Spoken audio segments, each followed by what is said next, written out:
விழிப்பானவன் ஆவிக்குரியவன், விழிப்பில்லாதவன் மாம்சத்துக்குரியவன் தான். ஒருவன் கிறிஸ்துக்குள் இருந்தால் மட்டும் போதாது, அவன் ஆவியின்படி நடக்க வேண்டும், மாம்சத்தின்படி நடக்கக்கூடாது. அப்போதுதான் அவனுக்கு ஆக்கினை தீர்ப்பு இல்லை என்கிறது வேதம். ரோமர் 8:1. ஆவியின்படி நடப்பதென்றால் என்ன? வேதம் தருகிற வெளிச்சத்தில் நடப்பது. மாம்சத்தின்படி நடப்பதென்றால் என்ன? அதை மறந்துவிட்டு, வேதம் தருகிற வெளிச்சத்தை மறந்துவிட்டு நாம் பார்க்கிறபடியே நடப்பது. அப்படித்தான் நம்ம எல்லாருமே செஞ்சிட்டு இருக்கோம். வேத வார்த்தையை புரிந்து கொண்டால் நமக்கு வேதவசனம் சொல்லுகிற ஞானம் நம் கண்கள் முன் எப்போதும் இருக்கும். நான் பாவத்துக்கு மரித்தவன், கிறிஸ்துவின் பரிபூர்ணத்திற்குள் ஆனவன், அவரோடு மரணத்தில் இணைந்து விட்டேன், ஆகையால் அவரை போலவே இருக்கிறேன், அவரை போலவே. பிதா என்னை அவரோடு எழுப்பி விட்டார். அவரிடம் இல்லாத எதுவும் என்னிடமும் இல்லை. அவரிடம் இருக்கிற எல்லாம் என்னிடமும் அப்படியே இருக்கிறது. மரணம் என்னை ஆள முடியாது. கிருபையின் ஆட்சிக்கு கீழ்ப்பட்டிருக்கபடியால் என்னை அது சகல நீதிக்குள்ளும் நடத்தி பூரணப்படுத்திவிடும். ஆகையால் அவரை போல பரிசுத்தமாக இருப்பதும் சம்பூர்ணமாக நடப்பதும் நிச்சயிக்கப்பட்ட ஒன்று. இந்த தெளிவான நிச்சயம் உள்ளவன் தான் ஆவிக்குரியவன். ஞானஸ்நானத்தின் ஞானம் அடைந்து மறுபடி பிறந்தவன். தமிழ்ல மட்டும்தான் அதற்கு பேர் ஞான ஸ்நானம். தண்ணில கொடுக்கிற ஸ்நானம் இல்ல, ஞானத்தினால வரக்கூடிய ஸ்நானம். அழகான வார்த்தை தமிழ்ல தான் இருக்கு. அதாவது பழையன எதுவும் அவனிடம் கிடையாது, எல்லாம் புதிதாய் மாறிவிட்டது. ஒரு புழு பட்டாம்பூச்சியாக மாறிவிட்டது போல. அதை யாரும் மாற்றவோ இனி மாற்றவோ அழிக்கவோ முடியாது. கிறிஸ்துவோடு என்னை இப்படி இணைத்தவர் தேவன், நான் அல்ல. இதை உண்டாக்குனது தேவன். என்னுடைய முயற்சினால் இந்த மாற்றம் உண்டாகவில்லை. ஆகையால் இந்த இணைப்புக்காக நான் ஒன்றும் செய்ய வேண்டியது இல்லை. ஏற்கனவே அவர் செஞ்சிட்டாரு 2000 வருஷத்துக்கு முன்னாடி. மேலும் அதை யாரும் என்னிடமிருந்து பிரிக்கவும் முடியாது, தடுத்திடவும் முடியாது, எடுக்கவும் முடியாது, அது வாடவும் முடியாது. அது நிரந்தரமாக எனக்குள் இருக்கும். ஆகையால் நான் அவரால் பூர்ணமாவது உறுதி. வானத்தின் கீழே அது எந்த சக்தினாலும் தடுக்க முடியாது. நான் விலகி செல்லாதவரை, இந்த அறிவை விட்டு விடாதவரை, இதை பற்றி கொண்டிருக்கிற வரை மாற்றம் நிலையாக என்னிடம் இருக்கும். இப்படி என்னை கிறிஸ்துவோடு இணைத்தது தேவன். பரிஸ்தாவி பெற்றவனை ஆவிக்குரியவன் என உலகம் சொல்கிறது. உலகம் என்றால் மத தலைவர்கள். அது உண்மை இல்லை. ஆவிக்குரியவன் என்பவன் மாம்சத்தின்படி சுயநலமாக நடக்க முடியாது. மாம்சத்துக்குரியவன் ஆவியின்படி நடக்க முடியாது. மாம்சமும் ஆவியும் வேறு வேறு துருவங்கள். மாம்சத்தின் சுவாபம் வேற, சுயநலமானது. ஆவியின் சுவாபம் வேற, அது தேவத்தன்மை உடையது. தேவத்தன்மை, மனுஷத்தன்மை அங்க இருக்காது. ஆவிக்குரியவன் ஒன்று புரிந்து கொண்டு நடப்பது, மற்றொன்று புரியாமல் காண்கிறபடி நடப்பது. மாம்சம், சுயநலம். நம்மில் பெரும்பாலானவர்கள் மாம்சத்துக்குரியவர்களே.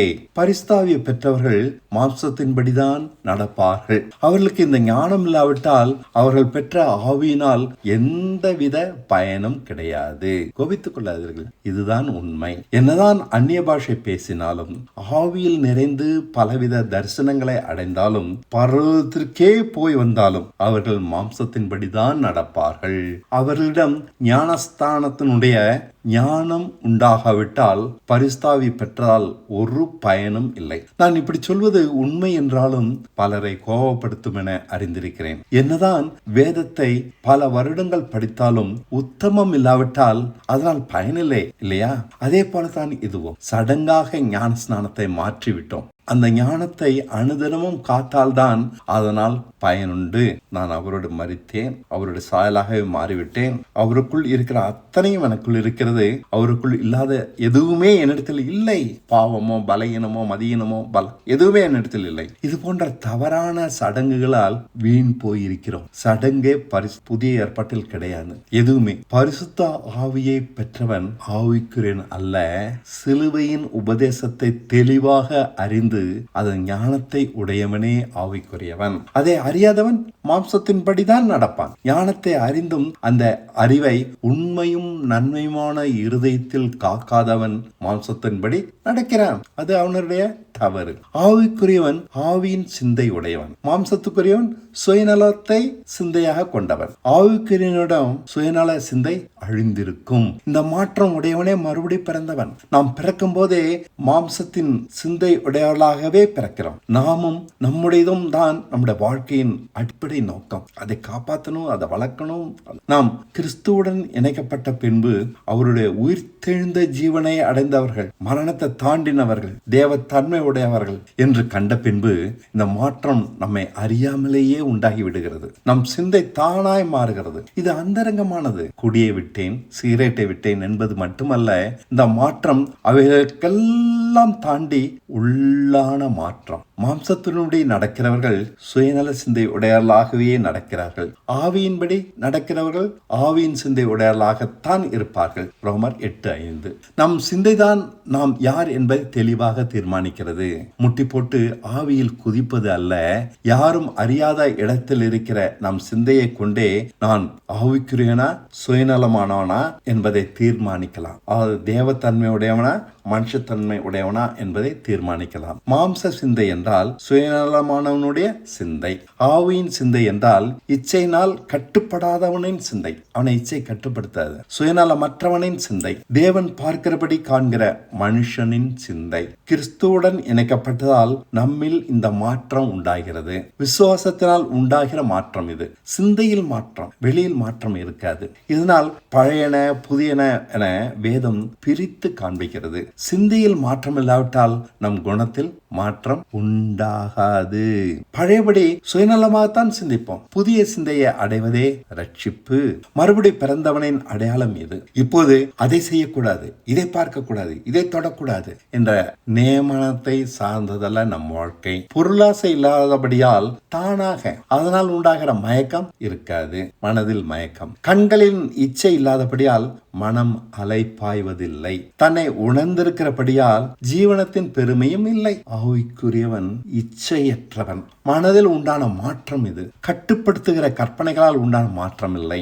அது செயற்கையானது. இதுவோ இயல்பானது. நீதியான எதையும் இதனால் விரும்ப முடியும். ரோமர் 6:18. அக்கிரமமான எதையும் வெறுக்கவும் முடியும். இதனால் பவுல் நம்மை நீதிக்கு அடிமை என்று விவரிக்கிறார். பாவத்திற்கு அடிமையாக இருந்தீர்கள் என்று பழைய வாழ்க்கையை குறிப்பிடுகிறார். அன்றைக்கு அடிமை பாவத்துக்கு, இன்னைக்கு நீதிக்கு அடிமை. இந்த மாற்றம் சிலுவையில் நம்மை அவர் அறைந்ததால் உண்டானது. இனி பாவம் நம்மை கட்டுப்படுத்தாது. பாவம் எதுவும் சுயநலமான சிந்தையால் மட்டுமே உருவாகிறது. அதுக்கு வேர் சுயநலம்னு ஒன்று இருக்கணும். தேவத்தன்மையான அன்பு, இரக்கம், தயவு, உண்மை, சந்தோஷம், பொறுமை, விசுவாசம், இச்சையடக்கம், சாந்தம், தாழ்மை என்பன அனைத்தும் நம்மிடம் தானாக உண்டாயிருக்கும் நிரந்தரமாக. எப்படி இந்த உண்மை மறைந்து போனது? அவர்கள் கண்கள் இருந்தும் காணாமலும் நான் அவர்களை குணமாக்காமலும் இருக்கும்படிக்கு அவர்கள் இருதயம் கொழுத்திருக்கிறது என்கிறார் அப்போஸ்தலர் 28:27. ராஜ்யத்தின் புத்திரராகிய உங்களுக்கோ அதை அறிந்து கொள்ள அருளப்பட்டிருக்கிறது என்கிறார் இயேசு. நம்மிடம் உண்மையும் நன்மையுமான இருதயம் இல்லாவிட்டால் எல்லா வகையிலும் வஞ்சிக்கப்படுவோம். இதுதான் காரணம். எவ்வளவாய் சோதிக்கப்பட்டாலும் பழையன வெளிப்படுவது இல்லை. நம் மாற்றங்கள் உண்மையானவையா அல்லது போலியானதா என்பதை அறிய பலவித சந்தர்ப்பங்கள் மூலம் தேவனால் சோதிக்கப்படுகிறோம். கிறிஸ்துவினால் உண்டான மரணமும் ஜீவனும் அது போதும் நம்மை முழுமையாக காக்க, ஜெயிக்க, பாதுகாக்க, ஆவிக்குரியவர்களாக மாற்ற, நம் முழு மனதை புதிதாக்க. தாகமாய் இருந்தால் நாம் 100 பலனை கொடுக்கலாம். ஆனால் நம் தாகம் குறைவாக இருப்பதால் கொஞ்சம் மாற்றமே உண்டாகிறது. சிகரெட் குடிப்பதில்லை என்பது போன்ற மேலோட்டமான விஷயத்தையோடையே நம் மாற்றம் நின்று விடுகிறது. முழுமையான மாற்றம் 100 பலனை தரும். சுயநலம் எவ்விதத்தில் இருந்தாலும் பாவம் அதனால் வெளிப்படும். பொருளாசை என்கிற சிந்தை இருந்தால் குரோதம், விரோதம் என வளர்ந்து கொலை வரைக்கும் கொண்டு செல்ல வல்லது. அது மறைவாக நமக்குள்ள இருக்கிற மாறாத பகுதிகள். பாவம் வெறும் மாம்ச சிந்தனையின் கனிதான். எந்த பாவத்திற்கும் மாம்ச சிந்தை என்ற வேர் இருக்கும். சுயநலம். புதிய ஏற்பாட்டில் பாவத்தை அழிக்க நம்மை பரிசுத்த வேதம் நடத்தவில்லை. மாறாக மாம்ச சிந்தனையே அழிக்க நடத்துகிறார். மாம்சம் என்பதற்கு அர்த்தம் சுயநலம். மாம்ச சிந்தையே மரணம். ஏனெனில் அது தேவ பிரமாணத்திற்கு கீழ்ப்படிய முடியாது. கீழ்ப்படிவது சுயநல உலகத்தின் இயல்பு கிடையாது. ஆவிக்குரிய சிந்தையோ ஜீவனும் சமாதானமுமாக இருக்கிறது.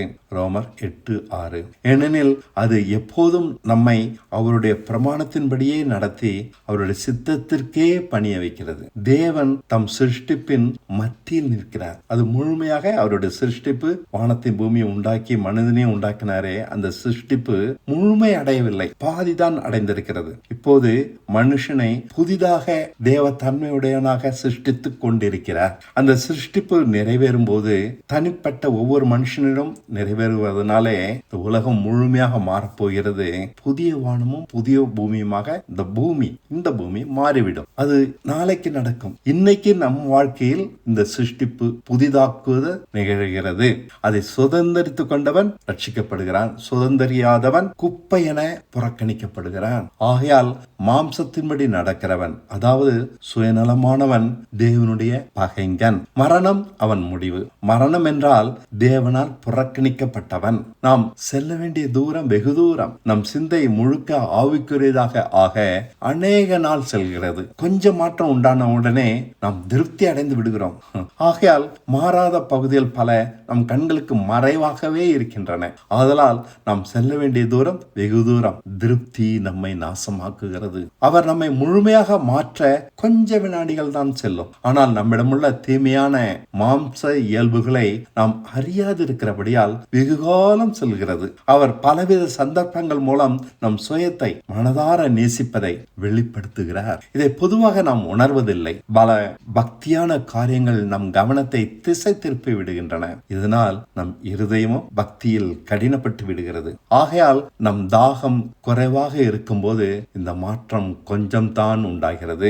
அதனால் தான் கிறிஸ்துவிடம் வந்தும் மாம்சத்தின்படி வாழ்கிறோம், சுயநலமாகவே இருக்கிறோம். முழுமையாக பாவம் செய்ய மாட்டோம். சமயத்தில் பெரிய பாவமாக அது வெளிப்பட்டுவிடும். அந்த மாம்ச சிந்தை வளர்ந்து பாவமாகும் போதுதான் நம்மால் பார்க்க முடிகிறது. கவனமாய் இருந்தால் அதை குறித்து உணர்வடைவோம். ஏன் இப்படி நடக்கிறது என்று சிந்திப்போம். போராடும் குணம் இல்லாவிட்டால் பாவத்தை சர்வசாதாரணமாக எடுத்துக்கொள்வோம். பாவம் மன்னிப்பு வாங்கிட்டு உங்களுடைய ரத்தத்தால கழுவும் ஆண்டவரே அப்படின்னு ஆண்டவர் ஒரு சல்யூட் அடிச்சுட்டு நம்மளை ஏமாத்திக்கிட்டு இருப்போம். இதனால்தான் நாம் உணர்வுள்ளவராக இருப்பது அவசியம். மாம்ச சிந்தையை ஆவினால் அழித்தால் பிழைப்போம். அது எப்படி? சுயநலமாகவே இருந்தால் சாகவே சாவோம். ரோமர் 8:13 சொல்கிறார். சிலுவையில் நாம் அடைந்த மரணமே அதை அழிக்கும். ஆவியை கொண்டாந்து புஷ்னு எதுமேலே அடிக்க வேண்டாம். மாம்ச சிந்தையை ஆவினால் அழிக்கணும்னு சொல்லி அதை போராடும் போது, பாவத்தோடு போராடும் போது நாம் நினைவு கூர்ந்தால் போதும், உண்டான மாற்றத்தை காக்க முடியும். என்ன நான் பயமுறுத்துகிறேனா என்ன? ரட்சிக்கப்பட நீங்கள் ஒன்றுமே செய்ய வேண்டாம் என்று கூறிவிட்டு இப்படியெல்லாம் சொன்னால் எப்படி என்கிறீர்களா? கொஞ்சம் உத்தமம், ஆனஸ்ட் போதும். நான் மறைச்சிட்டேன், அதுல ஆனஸ்டா இருங்க, முடிஞ்சு போச்சு. பாவத்தை குறித்த உணர்வு போதும். இது பாவம்னு பாவத்தை பார்த்து சொல்லணும், அதை பூசி முழுக கூடாது. பாவத்தை பாவமாக புறக்கணிக்கிற இருதயம் போதும். நம்மிடம் இருக்கிற மாம்ச சிந்தனை இனம் கண்டுகொள்ள முடியாது. அதனால் வெளிப்படுகிற பாவத்தை கொண்டே இன்னும் மனம் புதிதாகாத பகுதிகளை காண முடியும். லூக்கா 8:15. அதற்கே உண்மையும் உத்தமமான இருதயம் தேவை. அது இருந்தா போதும், 100 பலன் தரும் சொல்றாரு. இங்கே உத்தமம் குறைவதால் நாம் வஞ்சிக்கப்படுகிறோம், கண்ணியற்றவர்களாக ஆகிறோம். ஆனஸ்டி இல்லை நம்மகிட்ட. முழுமையான மாற்றம் தேவனால் தான் உண்டாகி இருக்கிறது. அதற்காக நாம் ஒன்றும் செய்ய வேண்டியது இல்லை. ஆனால் மாறாத பகுதிகளை நாம் விழிப்பாய் இருந்தால் காணலாம் என்றே சொல்கிறேன். நாம் விழிப்பாய் இராதபடியால் தான் நாம் செல்ல வேண்டிய தூரம் அதிகமாய் இருக்கிறது. இஸ்ரவேலருக்கு 40 வருடங்கள் ஆயின. மாறாத பகுதியிலே உணராது இருக்கிறபடியால் நாம் இன்னும் பூர்ணமாகாமல் இருக்கிறோம். கொஞ்சம் உத்தமம் உண்மை இருந்தால் இதை சரி பண்ணி விடலாம், அவ்வளவுதான். நம்மிடம் மாறாத பகுதியில் இருக்கத்தான் செய்கின்றன. கொஞ்சம் உத்தமம் உண்மைன்றது எதுனா, நான் மறிச்சிட்டேன், அது உண்மையா அது நடந்து போச்சு, அதனால பட்டாம்பூச்சி ஆயிட்டேன், இன்னும் பொழு தன்மையாட்ட வரவே முடியாது. ஆனா நம்மிடம் மாறாத பகுதியில் இருக்கத்தான் செய்கின்றன. அதை நாம் மாற்ற வேண்டும் என்று நான் சொல்லவில்லை, அது முடியாது, அது கடினமான வேலை. அப்படி சொன்னால் நான் பிரசங்கிப்பது கிறிஸ்துவின் சுவிசேஷம் இல்லை. நாம் மாற ஒன்றும் செய்ய வேண்டாம் என்றுதான் இப்போதும் சொல்கிறேன். நீங்க பட்டாம்பூச்சி தான் புரிஞ்சுக்கோங்க. ஆனால் மாறாத பகுதிகளை விழிப்பாய் இருந்தால் கண்டுபிடிக்க வேண்டும். எல்லாம் சரியா இருக்கிறதுன என்ற எண்ணம் நம்மை மோசம் போக்குகிறது. அது ஒரு மயக்கம். அதுல மயங்கியே கிடக்கிறோம். மற்றவங்களை ரட்சிக்கணும்னு ஓடுறோம், நாம ரட்சிக்கப்படாம இருக்கிறோம். மற்றவங்களை சமாதானத்தை சொல்லித்தரோம், நம்மகிட்ட குடும்பத்துல சமாதானம் இல்லை. அதனால்தான் 100 முழுமையாக பலன் தர முடியாமல் போகிறது. பரலோகராஜ்யம்னா என்ன? நீதி, சந்தோஷம், சமாதானம். இந்த மூணு என்னைக்கு நம்மகிட்ட முழுமையா இருக்கணும். முழுமையா ஆகாம எங்கேயாவது அது டிஸ்டர்ப் ஆகுதுன்னா அது மாறாத பகுதி. முழுமையான மாற்றத்தை கிறிஸ்துவின் சிலுவையின் மூலம் நமக்காகவே அவர் ஏற்படுத்தி இருந்தும் நாம் அடையவில்லை. பலன் தராமல் போகிறோம். நம்மிடம் இருக்கிற மாம்ச சிந்தையை பொதுவாக அறிய முடியாது. ஆனால் அதை வெளிப்படுத்தும் பாவங்களை கொண்டு அறியலாம். நாக்கை கட்டுப்படுத்த முடியல, சிந்தனையை கட்டுப்படுத்த முடியல, பணத்தாசை இன்னும் இருக்கு. அதற்கே உண்மையும் நன்மையுமான இருதயம் தேவை. லூக்கா 8:15. நம்மிலருக்கும் கிறிஸ்து அந்த இருதயத்தை தருகிறார். நீங்க அதை உண்டாக்க முடியாது. கிறிஸ்துட்ட இது இருக்கு, சொந்தமாக்கிக்கோங்க. இதைத்தான் விழிப்பு என்கிறார் இயேசு. விசுவாசம் நமக்கு பூர்ணமான ஒரு வாழ்க்கையை உறுதிப்படுத்துகிறது. அது மட்டும் போதாது, அந்த அளவு மாற்றம் என்னிடம் இருக்கிறதா என்று பார்க்கவே விழிப்பு அவசியம். விழித்திருங்க, ஜெபம் பண்ணுங்கன்னு சொல்றாருல, அதான் இது. நம்மிலருக்கும் கிறிஸ்து அதை தருகிறார். எல்லாமே அவரே செய்யறாரு. நம்ம அதை புரிஞ்சுக்கிட்டா போதும். நாம் காண்கிறபடி விசுவாசம் நமக்கு மேலான நம்பிக்கையை கொடுக்கிறது. அதீதமானவைகளை, உன்னதமானவைகளை பரலோகமே உறுதி செய்கிறது. அதனால் நமக்கு மயக்கம் நல்லதுதான், அது நம்புறோம். எல்லாமே மாறிட்டோம் நம்ம, ஆனா அந்த மயங்கிட்டே கிடக்கிறோம். ஆனால் நாம் காண்கிறபடி உண்டாயிருக்கிறதா என காண நம்மை குறித்த ஜாக்கிரதை வேண்டும். விழிப்புன ஜாக்கிரதை. நம்மிலக்கும் கிறிஸ்து அதையும் செய்கிறார். எல்லாமே அவர் தாங்க செய்யறாரு. நீங்க ஒண்ணுமே செய்ய வேணாம். விழிப்பாய் இருந்தால் மாறாதவைகளை உணரலாம். அது போதும், உணர்ந்தால் போதும். எளிதாக இந்த விசுவாசமே நம்மை மேலும் மேலும் மேலும் மேலும் மேலும் மேலும் மேலும் மாற்றி உதவி செய்யும். இந்த ஜீவனுள்ள பிரமாணம் நம்மை பாவம், மரணம் என்கிற பிரமாணத்திலிருந்து எப்போதும் விடுதலாக்கி கொண்டே இருக்கிறது. ரோமர் 8:2. விழிப்பாய் இருக்கிறவனே ஆவிக்குரியவன். சுருக்கமா அதான் சொல்றேன். விழிப்பாய் இராதவன் மாம்சத்தின்படியே வாழ்கிறான். புரியுதுங்களா? விழிப்பாய் ஆண்டவர் செஞ்சுட்டே இருக்கிறாரு. நான் விழிச்சாதான் ஆண்டவர் எனக்கு செய்வார். நான் தூங்கிட்டே இருந்தானா, மயங்கிட்டே இருந்தானா, இதுதான் எல்லா சபைகளும் செய்யுது. அவன் விசுவாசம் கொஞ்சம் மாற்றத்தோடு நின்று விடுகிறது.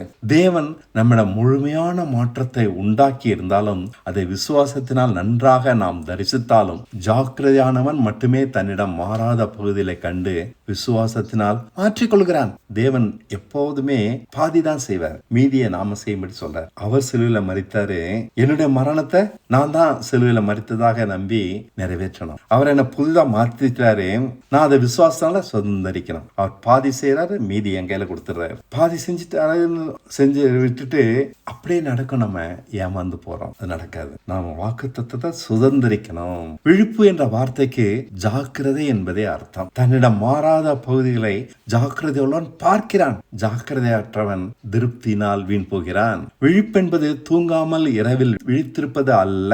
அதனால் நாம் எவ்விதத்திலும் மாறப்போவதில்லை. உண்மையும் நன்மையுமான இருதயம் என்பதில் உண்மைக்கு வேலை இங்கு இருக்கிறது. முதல்ல உத்தமத்துக்கு சொன்ன, இப்போ உண்மை. அவர் என்னை மாற்றி விட்டாரே, இன்னும் மாறாத குணம் எப்படி இருக்கலாம் என்று விழிப்பாய் இருக்கவன் கேட்கிறான், கேள்வி கேட்கிறான். விசுவாசம் கேள்வினால் வரும். என்கிட்ட ஏன் இப்படி இருக்கு, நான் ஏன் இப்படி இருக்கேன், கேள்வி. அவர் என்னை மாத்திட்டாரு, இப்படி நான் இருக்கக்கூடாது, இருக்க முடியாது. வெளிச்சத்திற்கு கொண்டு வருகிறான் மாறாத பகுதிகளை. அப்போது சூரிய வெளிச்சத்தை கண்ட பனி போல அவை மறைந்தே போகிறது. இதாங்க உண்மை. இதாங்க நம்ம செய்ய தவறோம். நாம் விசுவாசிப்பது முழுமையாக நம்மில் நிறைவேற விழிப்பு அவசியமாயிருக்கிறது. அவரை போல நான் மாத்திட்டாரு, இறுக்கி பிடிச்சுக்கிட்டே ஓட வேண்டியது இருக்கு. தேவனால் பிறந்தவன் பாவம் செய்ய மாட்டான் என்பதே விசுவாசம். அப்படி விசுவாசித்தாலும் நம்மிடம் சில பாவங்கள் தொடர்ந்து போராடி மேற்கொண்டு வருகின்றன. அதை நாம் ஜாக்கிரதையாக நம்மை நிதானித்தால் காணலாம். நம்ம தான் பூசி மொழியிடுறோமே. சிலுவையில் அறையப்பட்ட பின்பு பாவ சரீரம் ஒழிந்து விட்டபடியால் இவை ஏதும் நம்மிடம் காணப்பட வாய்ப்பில்லை. பாவ சரீரமே ஒழிஞ்சு போச்சுங்க, ஆனா இருக்கு. கேள்வி. இந்த வெளிச்சத்தில் எந்த பாவங்களையும் பார்க்கிறான் ஜாக்கிரதையாக இருக்கிறவன். அழிக்கப்பட்ட பாவங்களாக, அடக்கம் பண்ணப்பட்ட பாவங்களாக, நிரந்தரமாக நீக்கப்பட்ட பாவங்களாக என்கிட்ட இருக்குன்னு சொல்ல முடியாது. அது இருக்கக்கூடாது, இருக்க முடியாது. அழிக்கப்பட்ட பாவங்கள், அடக்கம் பண்ணப்பட்ட பாவங்கள். இனிமேல அடக்கம்னா என்ன? செயல்படாது, நீக்கப்பட்டது, நிரந்தரமா, என்னைக்குமே, காலகாலத்துக்கும். இப்படி பார்க்கிறதால் அவை அழிக்கப்படுகின்றன. எல்லாமே அப்படிதாங்க. நோய் வருதுன்னு சொன்னும்போது நோய் வருது. நோய் அழிக்கப்பட்டது நான் பார்க்கறதுனால அழிக்கப்படுது. இன்னும் என்கிட்ட நோய் ஏன் இருக்குதுன்னா நான் அழிக்கப்பட்டதா பார்க்கல, அதனால மாத்திரையோட வாழ்ந்துட்டு இருக்கோம். இது நோய் ஒரு உதாரணம் தான். பாவத்துக்கு தான் அது முக்கியம். விசுவாசம் நம்ம மாற்றத்தை முழுமையாக்குறதுக்கு தான் விசுவாசம். அதுக்கு விசுவாசிக்க உதவுறதுக்காக தான் நோயை ஆண்டவர் நம்மளுக்கு அனுமதிக்கிறாரு. நீ அழிக்கப்பட்டிருக்க மாட்டோம், அவர் நோய்களை சுமந்திருக்கிறாரு. நான் இது நோய்க்கு முக்கியத்துவம் கொடுக்கறது காரணம் என்னன்னா, உங்களை எப்படியாவது விசுவாசம் வைக்கணும், இதை பார்த்தா அதையும் விசுவாசிக்கலாம்னு. பாவங்கள் முழுக்க அழிக்கப்பட்டிருக்கு, கிறிஸ்துவ மாதிரி முழுக்க நீங்க மாறி இருக்கீங்க. ஏன்னா எந்த பாவம் என்ன மேற்கொள்றது இல்லை, எந்த நோயும் என்ன மேற்கொள்றது இல்லை. எந்த நோயும் பூர்ண விடுதலையை அடைய முடியும். ரோமர் 8:11 பூர்ண விடுதலையை அடைய முடியும். தேவ வார்த்தை நிறைவேறும், சகல பாவங்களும் அடங்கி போகும். சகல பாவம் ஆமா, அப்பதாங்க இயேசு கிறிஸ்து பாவத்திலிருந்து மீட்க வந்தான்னு ஒருத்தன் சொல்ல முடியும். இன்னும் பாவத்துல இருந்துகிட்டு செத்து போன மனுஷங்களால இயேசு கிறிஸ்துக்கு சாட்சியாக முடியாது. செத்தவங்களால இந்த உலகம் வெளிச்சம் அடைய முடியல. மிக தெளிவா பவுல் சொல்றாரு, பரிசுத்தாவி நம்மிடம் இருந்தால் நாம் மாம்சத்துக்குரியவர்களாக இராமல் ஆவிக்குரியவர்களாக இருப்போம். முற்றுப்புள்ளி. ரோமர் 8:9. அதாவது நம்மிடம் தெளிவான தரிசனம் இருக்கும். பரிசுத்தாவி இருந்தாக்கா நான் பேச வேணாம், அவனுக்கு அந்த தரிசனம் இருக்கும். தேவனால் நமக்கு அருளப்பட்டவைகளை நாம் அறிந்து கொள்ளும்படிக்கே பரிசுத்தாவியை பெறுகிறோம். 1 கொரிந்தியர் 2:12 படிச்சு பாருங்க. தேவனால் நமக்கு அருளப்பட்டவைகளை குறித்த தெளிவான தரிசனத்தை பரிசுத்த ஆவியானவர் நம் ஒவ்வொருவருக்கும் தருகிறார். அந்த தரிசனம் இல்லாத எவனும் கிறிஸ்துவனாக முடியாது, அதாவது ஆவிக்குரியவனாக முடியாது. இது நிச்சயம். அவருடைய ஆவி இல்லாதவன் அவருடைய அல்ல என்று பவுல் சொல்வது இப்படித்தான். ரோமர் 8:9. ஆவி இல்லை என்றால் அந்நிய பாஷை இல்லை என்ற அர்த்தம் இல்லை, புரிதல் இல்லை, புரிந்து கொள்ளல. அவன் இன்னும் அவன் சிந்தை மாறல. ஆவினாலே புரிதல் தான், அண்டர்ஸ்டாண்டிங், தெளிவான ஒரு அண்டர்ஸ்டாண்டிங். ஒருத்தன் இங்கிலீஷை நல்லா புரிஞ்சுக்கிட்டான்னா அழகா பேசுவான், அது அவனுக்கு தடுமாற்றம் இருக்காது. ஒருத்தன் கார் ஓட்ட புரிஞ்சுக்கிட்டானா எளிதா ஓட்டுவான், அவனுக்கு தடுமாற்றம் இருக்காது. ஒருத்தங்க சாம்பார் வைக்கிறதுக்கு தெரிஞ்சுக்கிட்டானா அவங்க எத்தனை முறை சொன்னாலும் சாம்பார் செய்ய முடியும், தடுமாற்றம் இருக்காது. சுவையா அருமையா பாராட்டுற மாதிரி செய்ய முடியும். புரிதல், அண்டர்ஸ்டாண்டிங், அதான் முக்கியம். ஆவிக்குரியவன் நன்றா புரிஞ்சுக்கிட்டவன், சிலுவைய புரிஞ்சுக்கிட்டவன், நான் மறிச்சிட்டன்றதை புரிஞ்சுக்கிட்டவன், அதுல சந்தேகமே வராது, தடுமாற்றம் இருக்காது. அவன் தான் ஆவிக்குரியவன். மேலும் அல்லது கிறிஸ்துவால் நாம் பிழைத்திருந்தால் நம் சரீரம் பாவத்து நிமித்தம் செத்ததாயும் நம் சுவாபமோ ஆவியோ நீதி நிமித்தம் ஜீவனுள்ளதாயும் இருக்கும். இதாங்க அதுக்கு அர்த்தம். எந்த பாவம் உங்களால் செய்ய முடியாது, எந்த நீதியும் உங்களுக்கு ஈஸியா வரும். ஜீவனுள்ளதுன்னா என்ன? எதுவுமே கீழ்ப்படிதலோ, உண்மையா இருக்கிறதோ, சாந்தமா இருக்கிறதோ, இரக்கமா இருக்கிறதோ, அன்பா இருக்கிறதோ, சந்தோஷமா இருக்கிறதோ, அது முக்கியம். சமாதானமா இருக்கிறதோ, தயவா இருக்கிறதோ, இச்சை அடக்கமா இருக்கிறதோ, சாந்தமா இருக்கிறதோ, ஆவியில எளிமையா இருக்கிறதோ, எந்த நீதியும் உங்களுடைய இயல்பாக இருக்கும். மீன்குட்டிக்கு நீந்த கத்துக் கொடுக்க முடியாது, ஏன்னா அதுதான் அதனுடைய சுவாபம். அது பிறக்கும் போதே நீந்தக்கூடிய தன்மையோட பிறக்குது. நமக்கு எல்லா நீதியும் அப்படி இயல்பா இருக்கும். அன்பா இருக்க, மன்னிக்க, தாழ்மையா நடக்க, இச்சையடக்கத்தோட நடக்க, பொறுமையா இருக்க, உண்மையா இருக்க, ஞானமா இருக்க, அனைத்தும் கிறிஸ்துவில் இருக்கிறது போல நம்மிடமும் உண்டாகி இருக்கும். எதிலும் நாம் அவரை போலவே இருப்போம், குறைவா இருக்க முடியாது. இதாங்க சேலஞ்சு, இதான் சேலஞ்சு. விசுவாசிக்கிறியா? இதுதாங்க அதுக்கு சேலஞ்சு. குறைவா இருக்க முடியாது. இயேசு கிறிஸ்து தன்மையில குறைவா இருக்க முடியாது. நான் சொல்ல கூடாதுன்னு சொல்லல, முடியாது. எங்க இதை கவனிங்க. நான் சொல்றது என்ன? அவருடைய குணத்துல நம்ம எந்த வகையிலையும் குறைவா இருக்க முடியாது. எந்த பாவம் நம்மிடம் இருந்து புறப்பட முடியாது. இதுதான் நான் அடிச்சு கவனமா உங்களுக்கு புரிய வைக்க விரும்புறேன். தடுமாற்றம், பலவீனம் வராது. நம்மை கட்டுப்படுத்தி பாவத்துக்குள்ளாக்கிய நம் சரீரம், ரோமர் 7:23, இனி அந்த வேலையை செய்யாது. அது செத்ததா இருக்கும். சகல இச்சைகளிலும் ஒன்றாவது அங்கே காணப்பட முடியாது. இச்சை, கண்களின் இச்சை, எந்த பாவத்தின் மேல, எந்த பணத்தாசை, இதுதான் கிறிஸ்து நமக்குள் இருப்பதற்கான அடையாளம். நம்மிடம் பலவித மாம்ச சிந்தனைகள் இருக்கத்தான் செய்கின்றன. அவைகளை நாம் காண முடியாது. அவைகளை தேவன் அறிவார். பலவித சந்தர்ப்பங்களை ஏற்படுத்தி அவரே அவைகளை வெளிப்பட வைக்கிறார், நாம் பார்க்க வைக்கிறார். ஐயோ, நான் இப்படி இருக்கேனே, பக்கத்து வீட்டுக்காரன் நல்லா இருக்கிறானே.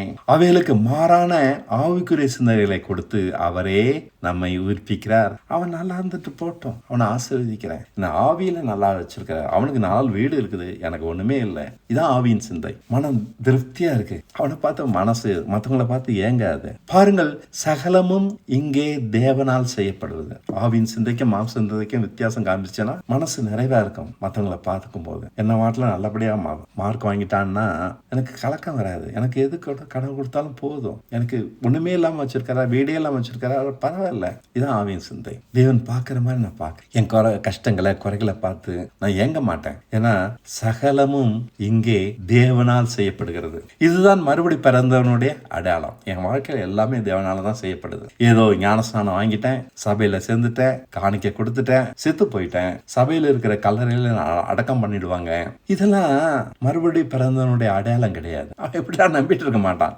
தனக்கு கல்லறையை ஏற்பாடு பண்ணி வச்சுட்டே உட்கார்ந்து இருக்க மாட்டான். அவன் பாவத்துக்கு மரித்தவன், சகல நீதியும் உடையவன். அவனிடம் உள்ள கொஞ்ச நஞ்ச மாம்ச தன்மையும் உயிர்ப்பிக்கப்பட்டு ஆவிக்கிறனா முற்றிலும் மாற்றும். ரோமர் 8:11 அழகான வார்த்தை. சாவுக்கேதுவான எந்தொன்றையும் பிதா இயேசு கிறிஸ்துவை உயிர்ப்பித்தது போல உங்களிடத்துல உயிர்ப்பிப்பார். படிச்சு பாருங்க. இயேசு கிறிஸ்துவை உயிர்ப்பித்தது போல அது முடிஞ்சு போன காரியம். இன்னைக்கு இது நடக்க வேண்டிய காரியம், தேவன் செய்கிற காரியம். அது என்கிட்ட நடக்கல.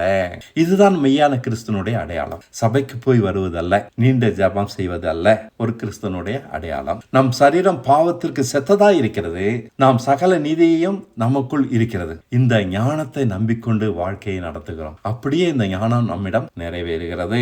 எபிரேயர் 11ஆம் அதிகாரத்துல 13-27 வசனத்தை படிச்சு பாருங்க. தூரத்திலே அவைகளை கண்டு அடையாமல் பழைய ஏற்பாட்டில் ஜனங்கள் வாழ்ந்தார்கள். நாமோ தூரத்துல பார்க்கல, கிறிஸ்துவிலே அது இருக்கிறதா கண்டு நம்பி அதை அணைத்து கொண்டு பூமியின் மேல் நம்மை அந்நியரும் பரதேசியும் என அறிக்கையிட்டு அந்த பூரணத்தோட மேலே இயேசு கிறிஸ்து மாதிரி பறந்து சிறகடிச்சு பறந்து செல்லலாம். எபிரேயர் 11:39. நமக்கு உண்மையும் நன்மையுமான இருதயம் ஒன்று இருந்தால் போதுங்க. இது ஒண்ணு போதுங்க. ஆண்டவர் சொல்றாரு, அது 100 கனி கொடுக்கும். கடின இருதயம், முள்ளுள்ள இருதயம் எல்லாத்தையும் உடைச்சு போட்டுட்டு அது 100 கனி கொடுக்கும். உண்மையும் நன்மையுமான இருதயம் ஒண்ணு இருந்தா போதும். வசனம் கொடுக்கிற தரிசனத்தை காத்து கொள்றதுக்கு தாங்க இந்த உண்மையும் நன்மையும் வேணும். உலக கவலைகளால மயக்கம் வராது, சுயநீதினால கடினப்பட மாட்டோம், நான் திருப்தி அடைய மாட்டேன், 100 பலன் தருவேன். இதில் சந்தேகமே இல்லை. இந்த ஞானத்தையே பவுல் ஆவியின் பிரமாணம் என்கிறார். ரோமர் 8:3. ஆவியின் பிரமாணம்ன்றது கேள்விப்பட்டிருக்கீங்களா? நியாயப்பிரமாணத்தை பற்றி கேள்விப்பட்டிருக்கோம் பழைய ஏற்பாட்டுல. புதிய ஏற்பாட்டினுடைய அடிப்படையே ஆவியின் பிரமாணம். பழைய ஏற்பாட்டினுடைய அடிப்படை நியாயப்பிரமாணம். புதிய ஏற்பாட்டு காலத்துல வாழ்கிறோம், இந்த பிரமாணத்தையே நம்ம அறியலைங்க. எவ்வளவு கஷ்டம். கிறிஸ்து இயேசுவினால் ஜீவனுள்ள ஆவியின் பிரமாணம் நம்மை பாவம் மரணம் என்கிற பிரமாணத்திலிருந்து விடுதலை ஆக்கிற்றே என்கிறார். இது அவருடைய அனுபவம். சகல பாவத்திலிருந்தும் விடுதலை, சகல நீதியும் அவரால் செய்ய முடிகிறது, மரணத்திலிருந்து விடுதலை என்கிறார். இது அவர் சாட்சி. ஏதோ படிச்சுட்டு வந்து பேசல, அனுபவத்தை எழுதுறாரு. யாரும் இப்படிலாம் எழுதணும் சொல்லி தரல. நான் அவர் படிச்சதை என் அனுபவமாக்குனதுனால சொல்றேன். ஆனா அவர் சுயமா எழுதுறாரு. விடுதலை ஆக்கிற்றே, பாவத்திலிருந்து விடுதலை ஆக்கிச்சுன்னு சொல்லல, பாவம் மரணம் என்ற பிரமாணத்திலிருந்து விடுதலை ஆக்கிடுச்சே. பிரமாணம் என்ன? அந்த கட்டுப்பாடு நம்மளை கட்டுப்படுத்துது. இது கிருபைக்கு சாட்சி. கிறிஸ்துனால நம்மளுக்கு உண்டாகிற, நம்ம கிருபைன்னு பேசுறோமே, அந்த கிருபை ஒருத்தன்ட்ட இதைத்தான் செய்யும். இதுவரை பேசவே நிறைவேறும் என்று அவை வெறும் பகற்கனவல்ல என்று உறுதி செய்யும் சாட்சி. தேவனே நமக்காக எல்லாவற்றையும் செய்கிறார் என்பதே இந்த ஞானத்தின் சுருக்கம். ரோமர் 8:3. ஆவியின் பிரமாணம் நிறைவேறுகிறபடியால் நியாய பிரமாணம் நம்ம நிறைவேறுகிறது. எந்த பாவத்தையும் நம்ம செய்யறதில்லை. நாம வாழ்க்கையை நடத்தும் போது மாம்சத்தில் பலவீனமாய் இருக்கிறபடியால் மீறுகிறோம். ஆனால் தேவனே நம் வாழ்க்கையை நடத்துகிறார். இதுதான் பிதாவின் சித்தம் செய்வது. புரியுதுங்களா? தேவனே நம் வாழ்க்கையை நடத்துறாரும் போது பயம், கவலை, ஏக்கம், தவிப்பு, சஞ்சலம் புஷ்ன்னு மறைஞ்சு போகுது. ஆண்டவர் இந்த வாழ்க்கையை தந்திருக்காரு, அவ்வளவுதான், இது எனக்கு போதும், ஆண்டவர் பார்த்துக்கிறார். இதான் ஆவியின் சிந்தை. நாம் வாழ்க்கையின் பொறுப்பை அவரிடம் விட்டுவிட்டோம்.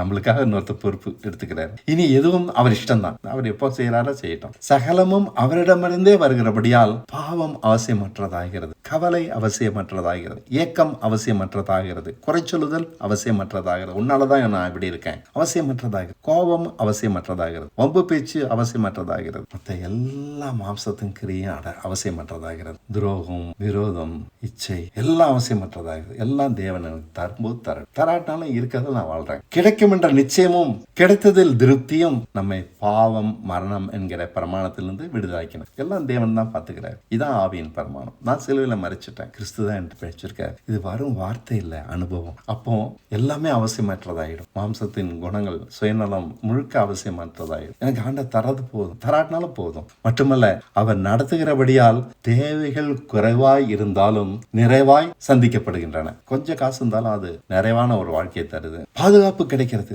எப்போதும் சமாதானம் நிறைந்திருக்கிறது. ஆகையால் அவர் எப்படி நடத்தினாலும் அதற்கு கீழ்ப்படுகிறோம். அதுவே நல்லதென்று பார்க்கிறோம். இப்படி கீழ்ப்படிய பழக்குவிக்கப்படுறபடியால் ஆவியின் பிரமாணம் தான் சால சிறந்தது. ஆவி என்னென்ன புரிந்து கொள்வதல். புரிந்து கொண்டதுனால நம்ம அப்படி சிந்திக்கிறோம். ஆவியின் பிரமாணம்னா எங்கே ஒண்ணு அதை எழுதி வச்சில்ல, ஆண்டவர் புரிஞ்சுக்கிட்டோம். சிலுவையில நான் மரிச்சிருக்கேன், அவர் தான் எனக்கு அப்பழிச்சிருக்காரு. இந்த கீழ்ப்படிதல் கற்பனைகளுக்கு கீழ்ப்படுவதிலிருந்து முற்றிலும் மாறுபட்டது. இது தேவ சித்தத்திற்கு கீழ்ப்படிவது. அவரிடம் அன்பு கூறவும் பாடுபடவும் இடம் தருகிறது. கஷ்டங்கள் பொறுத்துக்கிறோம், வலிக்குது பொறுத்துக்கிறோம், பிரச்சனை தேவைகள் இல்ல பொறுத்துக்கிறோம். நாம் கீழ்ப்படிதால் அவருக்கு ஒப்பாய் பரிசுத்தமானவர்களாக ஆக்குகிறது. எல்லாத்தையும் ஆண்டவர் நிறைவா கொடுத்துட்டதுனால நம்ம பரிசுத்தமாக மாட்டோம். குறைவா கொடுத்ததுல நிறைவா நம்ம மனப்பூர்வமா அதை ஏற்றுக்கொள்றதுனால தான் பரிசுத்தமாகிறோம். அதான் கீழ்ப்படிதல். எதுக்கு கீழ்ப்படிறோம்? கட்டுப்பாடு கட்டளைகளுக்கு இல்ல, தேவ சித்தத்திற்கு. நம்மளை இப்படி குறைவான நிலையில தேவையுள்ளவங்களா பிரச்சனைகள் மத்தியில வச்சிருக்கிறதால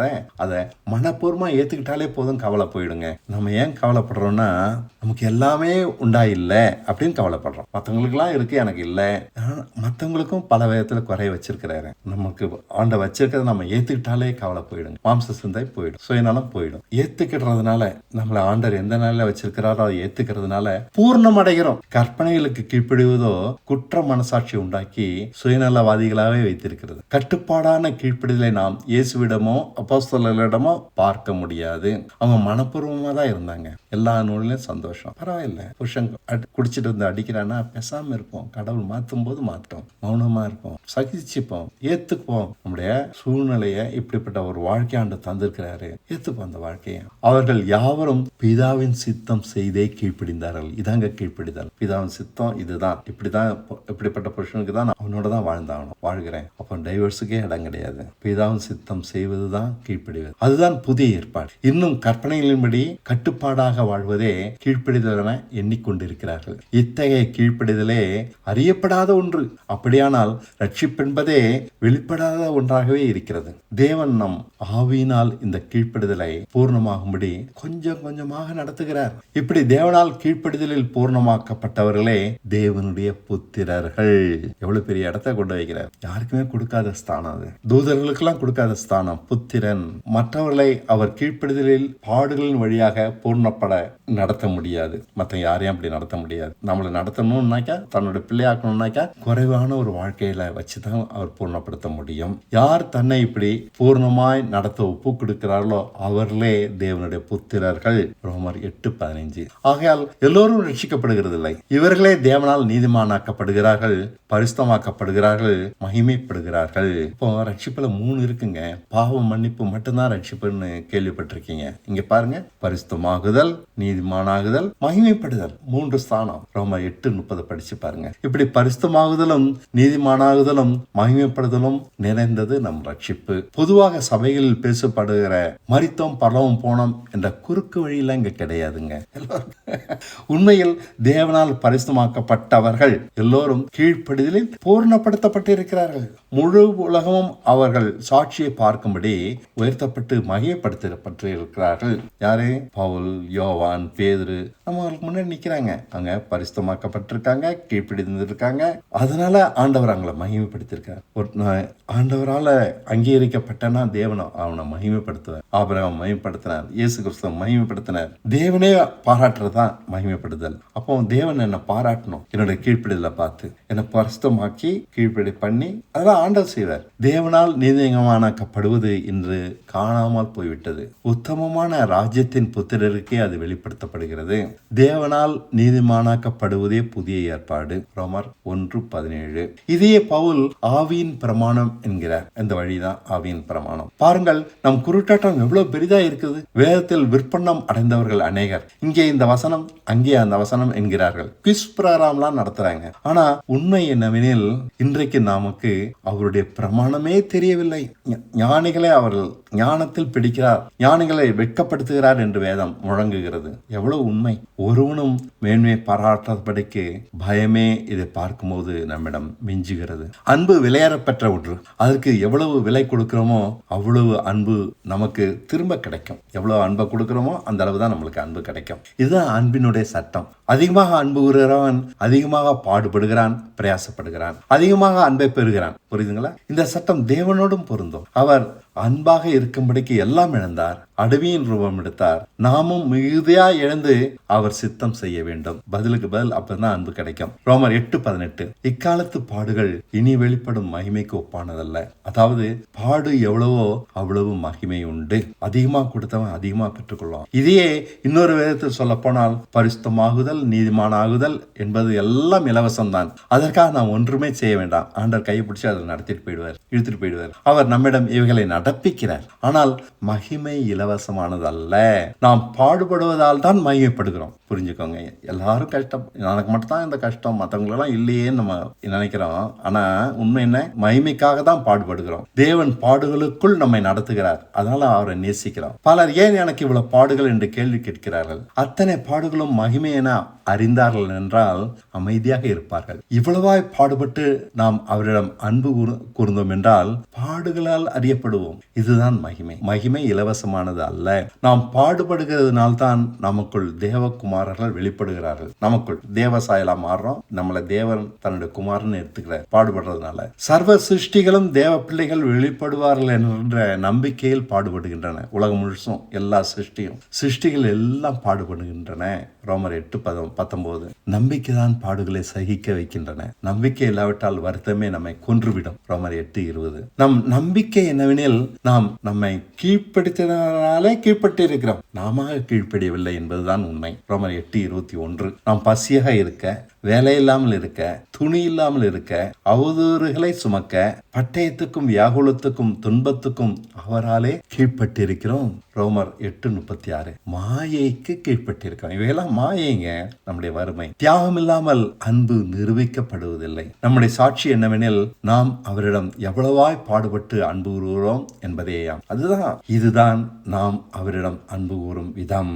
தேவன் என்னை நேசிக்கிறார் என சந்தோஷப்படுகிறவர்கள் பலர். நாம் அதோடு மட்டும் நிற்பதில்லை. தேவனை நேசிக்கிறேன் என்று அவரை சந்தோஷப்படுத்துகிறோம். என்னை அவர் சிநேகிக்க காரணம் பாடுகளின் வழியாக என்னை நடத்தினாலும் நான் பொறுமையாக இருப்பதால் அவர் சிநேகிப்பதற்கான காரணம். அவர் மேலான நோக்கத்தை புரிந்து கொள்ளாதவர்களே அவரை முறுமுறுக்கிறார்கள். பதிலுக்கு அன்பு கூறாவிட்டால் எந்த அன்பும் பூர்ணப்படாது. அவர் பாடுகள் பலப்பட்டே என்னிடம் அன்பு கூர்ந்தார். நானும் அவர் என்னை பல பாடுகள் வழியாக நடத்தும் போது அவரை ஏற்றுக்கொண்டால் அதுவே அவரிடம் பதிலுக்கு அன்பு கூறுவதாகும். நான் பாடுபடாமல் அவரிடம் அன்பு கூற முடியாது.